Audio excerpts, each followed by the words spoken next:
Hi, hello everyone. Welcome to India Today So South. This is Madhumita. Today I will be traveling in Bengaluru with my gadi, but talking to auto drivers in different areas. Before that, go watch this video and come back.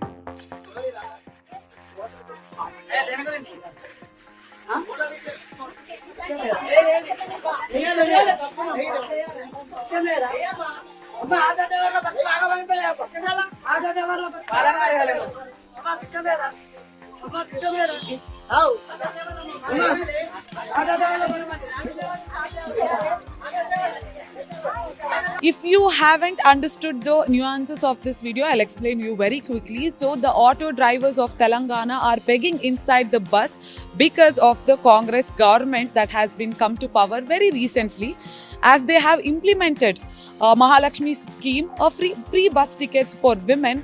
Auto drivers are claiming that their business has been dull and they are showing the agitation towards the government. Even in Karnataka, Congress government has implemented Shakti scheme, giving free bus tickets to women. And let's see what these auto drivers has to say about this video and how their business has been running.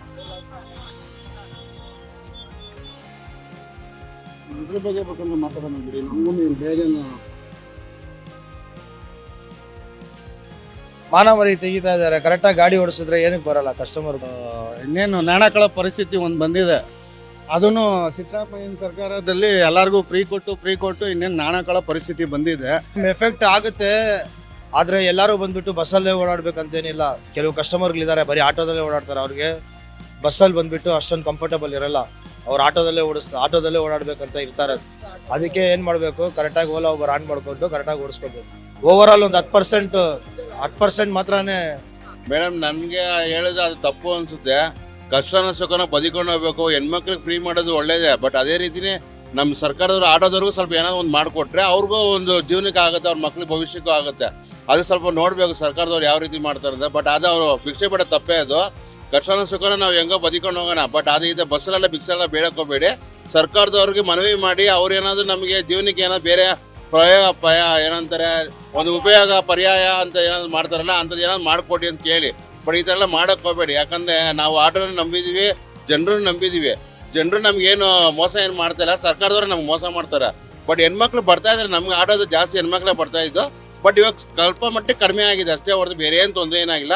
ಜೀವನ ಮಾಡೋಕ್ಕೆ ಆಗಿದೆ, but ಅದು ಉಳಿತಾಯ ಮಾಡೋಕ್ಕಂತೂ ಏನೂ ಆಗ್ತಾಯಿಲ್ಲ. ಬರೀ ಸಾಲ ಮಾಡಿ ಜೀವನ ಮಾಡ್ತಾ ಇದ್ವಿ. ಸ್ವಲ್ಪ ಆದಷ್ಟು ಸರ್ಕಾರ ಇದನ್ನ ಮನವಿ ತಗೊಂಡು ನಮ್ಗೆ ಎಲ್ಲರಿಗೂ ಉಪಯೋಗ ಆಗೋ ಥರ ಏನಾದ್ರು ಪರ್ಯಾಯ ಕೊಟ್ಟರೆ ಚೆನ್ನಾಗಿರುತ್ತೆ ಅಂತ ನೋಡಿ. ಬೆಳಿಗ್ಗೆ ಅಂತ 100 ರೂಪಾಯಿ ಮಾಡ್ಕೊಂಡಿದ್ದೀನಿ, 100 ರೂಪಾಯಿ ಮಾಡ್ಕೊಂಡು 20 ರೂಪಾಯಿ ಖರ್ಚು ಮಾಡ್ಕೊಂಡಿದ್ದೀನಿ. ಇದನ್ನ ತಗೊಂಡೋಗಿ ಹೆಂಡತಿ ಮಕ್ಕಳಿಗೆ ಸಾಕಾಗತ್ತಾ? ಇವಾಗ ಎಷ್ಟು 1 ಗಂಟೆ ಆಗ್ತಾ ಇದೆ ಟೈಮು. ಇದೇ ಸರ್ಕಾರ ಕಣ್ಮುಚ್ಕೊಂಡು ಕೂತಿದ್ಯಾ ಅಂತ ಹೇಳಿದ್ರೆ ಮೇಡಮ್, 5 kg ಮೋದಿ ಕೊಡ್ತಾ ಇರೋದು, ಅದ್ರ 3 kg ಅಕ್ಕಿ ಕೊಟ್ಟು 2 kg ರಾಗಿ ಕೊಡ್ತಾ ಇದಾರೆ. ಯಾವ ದುಡ್ಡು ಯಾವ 2,000 ನಮ್ಮ ಮಾತಾಡೋವರೆಗೆ ನಮ್ಗೆ ಯಾರಿಗೂ ಬಂದೂ ಇಲ್ಲ. ಎಲ್ಲ ಅವ್ರು ಹೇಳೋದಿಲ್ಲ ಫುಲ್ 5 ಮಾಡಿದ್ದಾರೆ ಅಂತ ನಮ್ಮ ಮಾತಾಡೋರ ಹತ್ರ ಬಂದು ತೋರಿಸಿ ಮೇಡಮ್. 5 ಏನು ತೋರಿಸಿದ್ದಾರೆ ತೋರಿಸಿ, ಯಾವುದೂ ನಮಗೆ ಕೊಟ್ಟಿಲ್ಲ. ನಮ್ಗೆ ಯಾವುದೂ ಕೊಟ್ಟಿಲ್ಲ. ನಾವು ದುಡಿತಿದ್ದು ಹಂಗೆ ಒಂದು 700 ರೂಪಾಯಿ ಡೈಲಿ ದುಡ್ಕೊಂಡಿದ್ದು. ಈಗ 300 ರೂಪಾಯಿ ಸಂಪಾದನೆ ಮಾಡೋದು ನಮಗೆ ಕಷ್ಟ ಆಗಿದೆ. ನೆಕ್ಸ್ಟ್ ಲೋಕಸಭೆ ಎಲೆಕ್ಷನಲ್ಲಿ ನಾವು ತೋರಿಸ್ತೀವಿ ಅದನ್ನು. ಕಾಂಗ್ರೆಸ್ಸಿಗೆ ಏನು ಆಟೋ ಡ್ರೈವರ್ಸ್ ಏನಿದ್ದಾರೆ ಏನು ನಾವು ತೋರಿಸ್ತೀವಿ. ಮುಂಚೆ ಇಷ್ಟೊತ್ತಿಗೆಲ್ಲ 5 ಗಂಟೆಗೆ ಬಂದು ಇಷ್ಟೊತ್ತಿಗೆಲ್ಲ 500 ರೂಪಾಯಿ ಸಂಪಾದನೆ ಮಾಡಿದ್ದೆ. ಈಗ 100 ರೂಪಾಯಿ ಮಾಡೋಕ್ಕಾಗಲ್ಲ. ಇವರು ಫ್ರೀ ಬಸ್ ಬಿಡೋದನ್ನ ಓಲಿ ಎಜುಕೇಶನ್ಗಾರ ಫ್ರೀ ಮಾಡಿದ್ರೆ ಬಡವ್ರ ಮಕ್ಳೆಲ್ಲ ಓದ್ಕೊಂಡು ನಮ್ಮ ಮಕ್ಕಳು ಓದೋರು. ಇವ್ರು ಅದು ಮಾಡಿರೋ ಎಲ್ಲ ಬಸ್ ಫ್ರೀ ಅಂದ್ಬಿಟ್ಟು ಎಲ್ಲಾರನ್ನೂ ಹಾಳು ಮಾಡಿ ಅಷ್ಟೇ. ಎಲ್ಲ ದೂರದಿಂದ ಬರ್ತಾರೆ, ಅವ್ರಿಗೆ ಒಳ್ಳೇದಾಯ್ತಾ ಹೊರತು ನಮಗೆ ಇಲ್ಲಿ ಬೆಂಗಳೂರು ಇರೋರ್ಗೇನು ಒಳ್ಳೇದಾಗಿಲ್ಲ. ಅರ್ಥ ಆಯ್ತಾ? ಏನೂ ಆಗಿಲ್ಲ ಇಲ್ಲಿ. ಆಟೋದವ್ರಿಗಂತೂ ಫುಲ್ ಲಾಸು. ಬರೀ ಫ್ರೀ ಅಕ್ಕಿ ಫ್ರೀ, ಓಡಾಡಕ್ಕೆ ಫ್ರೀ, 1,000 ದುಡ್ಡು ಕೊಡ್ತಾರೆ ಫ್ರೀ. ಎಲ್ಲ ತಿರ್ಗಾಕೆ ಬರೀ ಎಲ್ಲಿ ನೋಡಿದ್ರೆ ಹೆಂಗಸ್ರೆ.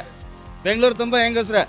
ಊರಿಂದ ಒಂದು ಮೊಸರು ತಗೊಬರ್ತಾರೆ, ಒಂದು ಅವರೆಕಾಯಿ ತಗೊಬರ್ತಾರೆ, ಎಲ್ಲ ಫ್ರೀ. ಎಲ್ಲ ಬಂದಿಲ್ಲ. ನಮ್ಗೆ ಆಟೋದವ್ರಿಗಂತೂ ಬಿಗ್ನೆಸ್ ಇಲ್ಲ, ಬರೀ ಸುತ್ತಾಡ್ತಾರೆ.